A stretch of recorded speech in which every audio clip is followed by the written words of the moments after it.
যেই মুসলমান, যে ইমানদার কোরআন তেলাওয়াত করে, আল্লাহর নবী সহিহ তিরমিজি শরীফের হাদিসের ভিতরে বলেছেন এরা হলো কমলার মতো মুসলমান। সুবহানাল্লাহ জোরে কোন। যারা ইমানদার কোরআন তেলাওয়াত করে, আল্লাহর নবী বললেন এরা হলো কমলার মতো মুসলমান, ইমানদার। কেন? কমলা যেমন খেতে খুব সুস্বাদু হয়, টক কমলা নয়, মিষ্টি কমলা, খেতেও যেমন সুস্বাদু, আবার তার গ্রানটাও খুব সুস্বাদু, ঠিক কিনা? হ্যাঁ, কমলার গ্রান খুব চমৎকার না? যেমন চমৎকার গ্রান, খাইতেও তেমন মজা। এই জন্য নবীজি বলেছেন যারা মুমিন কোরআন তেলাওয়াত করে তার উদাহরণ হলো কমলার মতো। সুবহানাল্লাহ।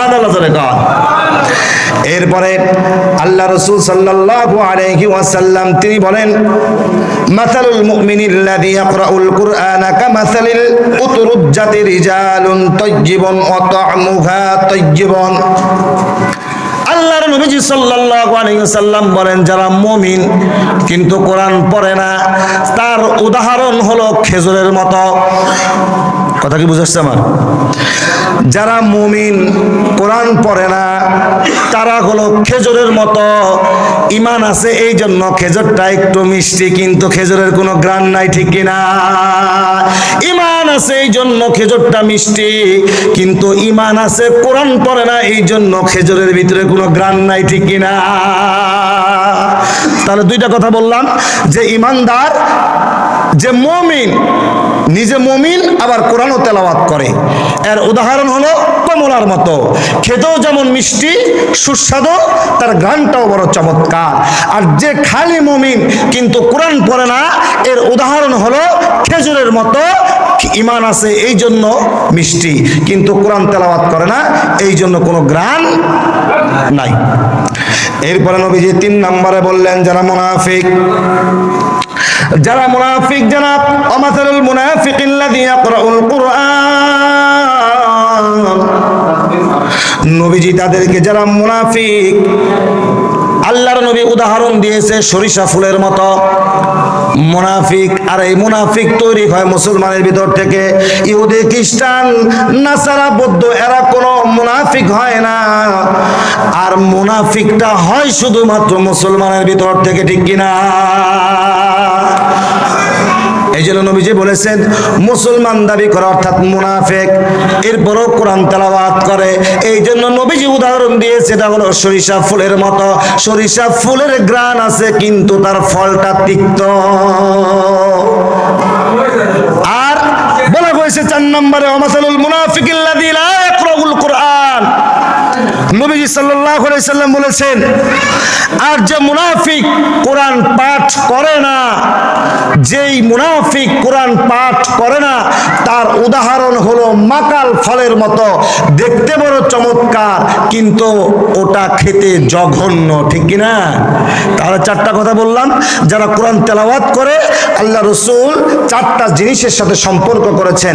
1 নম্বর হলো যে মুমিন কোরআন তেলাওয়াত করে, এর উদাহরণ দিয়েছে কমলার মতো, গানও যেমন সুন্দর চমৎকার, খেতেও খুব চমৎকার। আর বলেছেন যে শুধু মুমিন কোরআন তেলাওয়াত করে না, তার উদাহরণটা হলো খেজুরের মতো, খেতে বড় চমৎকার কিন্তু তার কোনো ঘ্রাণ নাই। এরপরে মুনাফিকের ব্যাপারে আল্লাহ রাসূল তিনি উদাহরণ দিয়েছেন যে মুনাফিক কোরআন পড়ে, ওর উদাহরণ হলো সরিষা ফুলের মতো, ঘ্রাণ আছে কিন্তু তার ফল তিক্ত। আর যে মুনাফিক কোরআন পড়ে না তার উদাহরণ হলো মাকাল ফলের মতো, দেখতে দেখা যায় চকচকা কিন্তু ভিতরে মাল নাই, ঠিক না? মাল নাই।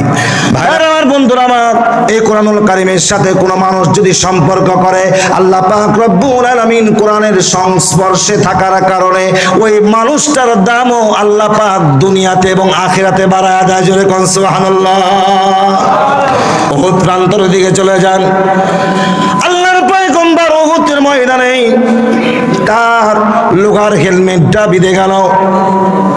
লোহার হেলমেটের ভিতর দিয়া একটা ধনুক যখন নাকি ভেঙে গিয়া রাসূলুল্লাহর লালাট কপালে যখন নাকি বিঁধে গেল, আল্লাহর রাসূলের কপালটা ভিতরের দিকটা গেড়ে আছে, আল্লাহর রাসূলের দেহ থেকে রক্তগুলো পড়তেছিল, আল্লাহর পয়গম্বর দেহটা খুব কাঁপাকাঁপি করতেছিল। সাহাবায়ে কেরাম তারা আল্লাহর রাসূলকে তারা নাকি সেভ করে নিয়ে গেল। আল্লাহ রাসূল সাল্লাল্লাহু আলাইহি ওয়াসাল্লামের এই 70 জন কোরআনের হাফেজ ছিল সাহাবী, তারা আল্লাহর রাসূলের আক্রমণ হয়েছে, আল্লাহর রাসূল আক্রমণ হয়েছে, এই দুঃখে তারা যুদ্ধের ময়দানে ঝাঁপায় পড়েছিল। আল্লাহর এমন একটা উদাহরণ নজির করেছেন, এই 70 জন সাহাবী তারা উহুদ প্রান্তরে শহীদ হয়ে গেছে। জোরে কোন সুবহানাল্লাহ। এই 70 জন কিন্তু কোরআনের হাফেজ ছিল। আল্লাহ রাসূল সাল্লাল্লাহু আলাইহি ওয়াসাল্লাম এদিকে মদিনার ভিতরে খবর চলে গেল কুতিলা মুহাম্মদকে হত্যা করা হয়েছে। ওই যে একজন মদিনার নারী ঘর থেকে বের হয়েছে, মদিনার নারী যখন নাকি শুনেছে তার নবী মুহাম্মদুর রাসূলুল্লাহ তিনি ইন্তেকাল করেছে, পাগলের মতো মক্কা থেকে দৌড়ায় উহুদ প্রান্তে আসছে। কত কিলোমিটার দূর মহিলা মানুষ দৌড়ায় আসতেছে রে মুসলমানেরা।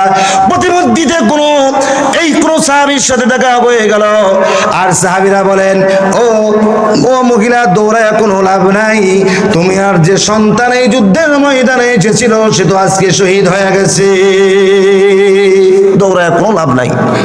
মহিলা বলে আমার সন্তান শহীদ হয়েছে কিনা আমি জানতে চাই না, আগে বলো আমার নবী কেমন আছে। জোরে কোন সুবহানাল্লাহ।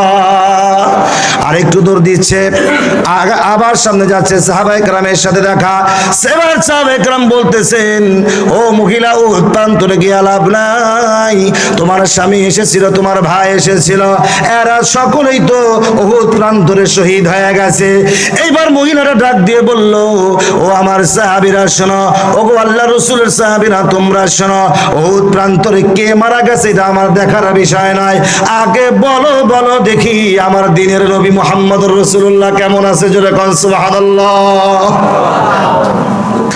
এই মহিলা যখন নাকি নবীকে একেবারে কাছে গিয়ে দেখলেন, আল্লাহর নবীকে দেখে বললেন ইয়া রাসূলুল্লাহ সাল্লাল্লাহু আলাইহি সাল্লাম, আল্লাহর কসম করে বলি এই উহুদ প্রান্তরে আমার স্বামী শাহাদাত বরণ করেছে, আমার সন্তান শাহাদাত বরণ করেছে, আমার ভাই শাহাদাত বরণ করেছে, এতগুলো মৃত্যুর শোক আপনি বেঁচে আছেন, আমার কলিজা থেকে সব মুছে গেছে। জোরে কোন সুবহানাল্লাহ।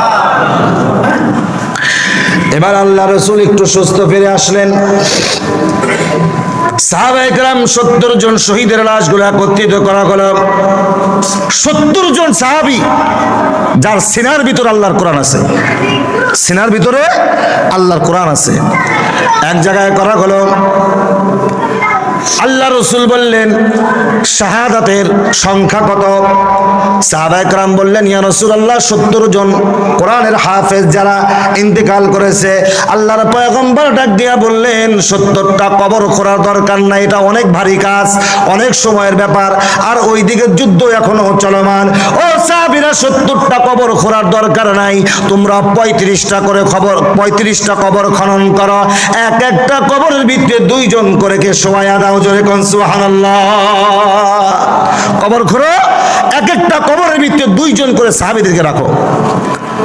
এই ঘটনাটা এই পর্যন্ত বলার কারণ হলো এই, এখন বলেন শুনেন, আল্লাহর পয়গম্বর বলছিলেন এই এক কবরের ভিতরে 2 জন থাকবে, কিভাবে রাখবেন? একজনের মাথা থাকবে মাথার কাছে, আর একজনের মাথা থাকবে পায়ের কাছে, অর্থাৎ এপাশ ওপাশ করে একটু 8 পিস করে কবর দেওয়া হচ্ছিল। আল্লাহর পয়গম্বর সাহাবায়ে কেরামকে ডাক দিয়ে বললেন ও আমার সাহাবীরা তোমরা সাক্ষ্য দাও এই 2 জনের ভিতরে কে কোরআন পড়তে পারে। আল্লাহর নবীর সাহাবীরা বললেন ও গো আল্লাহর হাবিব এই লোকটা, এই সাহাবীটা বেশি কোরআন তেলাওয়াত করত।